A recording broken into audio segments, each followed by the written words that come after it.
Проблема отсутствия пешеходных зон жителей этой улицы волновала в первую очередь. Без тротуара в любом населенном пункте просто небезопасно. На Промысловой располагается несколько десятков домов и магазины. Проходимость большая. На данный момент эта проблема решается. Благоустройство улицы ведется на участке протяженностью более 700 метров.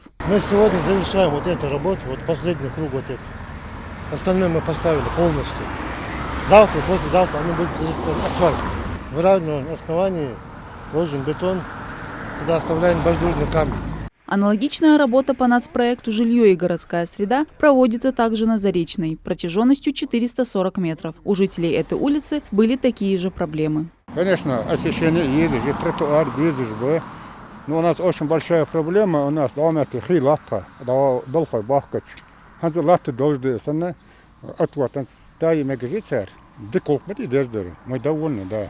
По результатам общественного голосования и рейтингового обсуждения местных жителей, которое проводилось в 2020 году, для благоустройства были выбраны 3 улицы – Промысловая, Заречная и Фрунзе. По мере завершения работ на первых 2 сразу же перейдут на Фрунзе. По улице Промысловой, где мы сейчас находимся, и по улице Заречная ремонтные работы уже начаты. Ведется работа по установке бордюрного камня, подготовке оснований под пешеходный тротуар. И также установки опор под уличное освещение. На улице Фрунзе у нас дополнительно, помимо тех работ, которые делаются как по аналогии по улице Фрунзе и улице Заречной, там дополнительно будет и восстанавливаться дорожное полотно от улицы Асканова до православных кладбищ.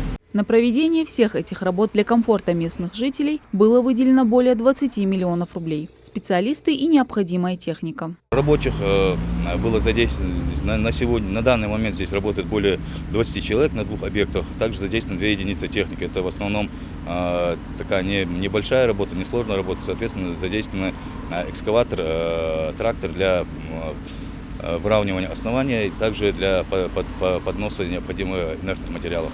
За последние 7 лет в Карабулаке по нацпроекту «Жилье и городская среда» благоустроено 34 объекта. И завершить работы по реконструкции дорог и ремонту 3 улиц планируют до конца августа. Мадина Цора, Асхаб Белакиев, Новости 24.